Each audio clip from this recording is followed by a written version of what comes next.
السلام علیکم وزیر اعظم میاں شهباز شریف صاحب د امریکې په دوره تللی دی د خپل وفد سره نو د هغې څه تفصیلات راغلي دي ما وی چې درته ووایم چې پاکستانیانو ته دا دوره په څومره ګرانه پرېوته او تفصیلات څه دي یو خدا ده چې میاں شهباز شریف د غټ وفد سره تللی دی څه پکې سرکاري خلک دی څه پکې غیر سرکاري خلک دی او د ټول نه اهم دا ده چې هلته په داسې هوټل کې پاتې شوي چې د هغې کرایه د یوې شپې د 25 نه د 29 لاک روپو پورې ده یو کمره او د هغې وجه دا ده چې د هغې اقوام متحده د دفتر سره خواته دی او هغې کې د پاس نه بغیر انټري نه کیږي دوی سره یره دا وه چې عام پاکستانیان خو اورسیز ډېر هلته سترانګ دي او ډېر نفرت کوي د دې حکومت نه نو زموږ خلاف احتجاج ونه شي یا څوک پاکستانی راشي او هغه ته د قاضي صاحب غونته څه خبره ونه کړي نو په دې وجه باندې دوی په هغې هوټل کې پاتې شوي بیا د هوټل د فرنټ ګیټ نه به نه وته یو ویډیو شهباز ګیل وایرل کړې ده هغه وایي چې دا ویډیو داسې ده چې دی د هوټل نه کم په بهر شاته طرف باندې کچره او ګند په کم طرف وباسي دوی په هغې طرف د هوټل نه به وتل چې مخې ته به ورته پاکستانیان احتجاج ته ولاړو نو یو خو انتهایی ایکسپنسیو د دې وخت کې مونږ په قرضو کې ډوب یو او د 25 نه د 28-29 لاک روپو پورې یو کمره د یوې شپې هغوی هلته اخیستې وه خو د هغوی د جیبه خو نه ځي زما او ستا د ټیکس او د پاکستان د خزانې نه ورکړې کېږي بیا دویم کار دا کړی چې تاسو وګورئ یو تصویر جاری شوی پای کې اقوام متحده کې چې کوم وفد ناست دی نو پای کې دوه کسان ډېر نمایه دي یو پکې سلمان شهباز دی یو پکې طارق فاطمی دی سلمان شهباز د میاں شهباز شریف مشر زوی دی او هغه چې ناست دی نو هغه په کم حیثیت ناست دی دا خو سرکاري دوره وه نو آیا فیملی بوتلل پکې جایز دی دا فیصله تاسو کې خو ټول نه اهم پکې طارق فاطمی دي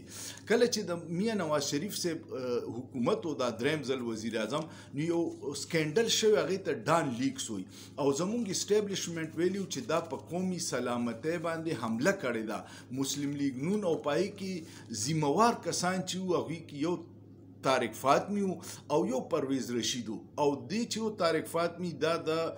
خارجه امورو مشیرو په هغې وخت کې سرتاج عزیز او طارق فاطمی د خارجه امورو مشیرانو نو بیا نواز شریف باندې دومره پریشر جنرال رائل شریف دلی او هغوی واچو چې د نه ریزاین واغسته ځکه چې د فوج دا ډېره غوسه وه او د عوامو وه چې دا فاطمی په دغه سکینډل کې انوالو دی ډان لیکس او دا دوی په قومي سلامتی حمله کړې ده نو د ده نه او د پرویز رشید وزیر اطلاعاتو هغه نه ریزاین اخیستی و نن هغه په اقوام متحده کې بیا ناست دی نو اوس د اسټیبلیشمنټ به کیدی شي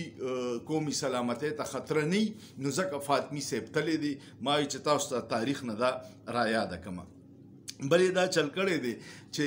مخکې کله پاکستانیان لاړ شي وزیر اعظم نو ډېر غټ ګیدرینګي خلک راټول شي پاکستانیان اورسیز او دې ورته خطاب وکړي تاجران راټول شي مختلف مکتبه فکر خلک راټول شي خو اوس رپورټ دا راځي چې په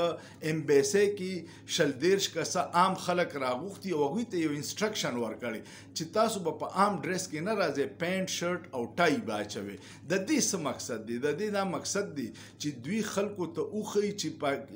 په ټي وي به تاسو اوس دا خبر وګورئ چې هلته کې پاکستانیانو ډېر غټ بزنس کمیونټي ته شهباز شریف خطاب وکړو او هغوی واده وکړه چې موږ په پاکستان کې په هیربونو ډالر انویسټمنټ کوو نو دا دغې ډرامو دپاره یې کړی و دې نه مخکې چې کاکړ صاحب تللی و نو هغه هم دا چل کړی و چې ټیکسي ډرایوران یې راټول کړي هغوی ته هم دا ویلي ځکه په هغې وخت کې د SIFC ډېره ډرامه وه نو دوی وی چې تاسو داسې ښکارئ چې بزنسمینانی نو چې مونږ بیا عوام مطمئن کو چې د امریکې نه په اربونو ډالر انویسټمنټ را روان دی بیا پکې د دې ټول حکومتي کارکردګي پرون یو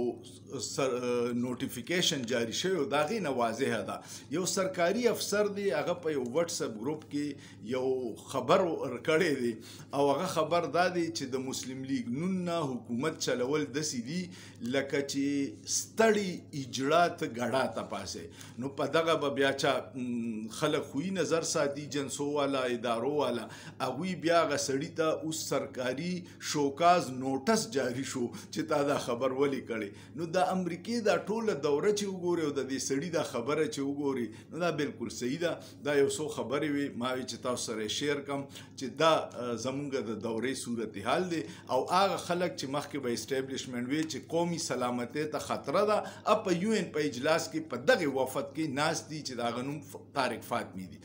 الله دې په پاکستان باندې خپل فضل او رحم وکړي کو ستاسو ویډیو خوښ شي نو کمنټ وکړئ لایک وکړئ شیر وکړئ او سوچ پیو کې په سوچ کې څه ګناه نشته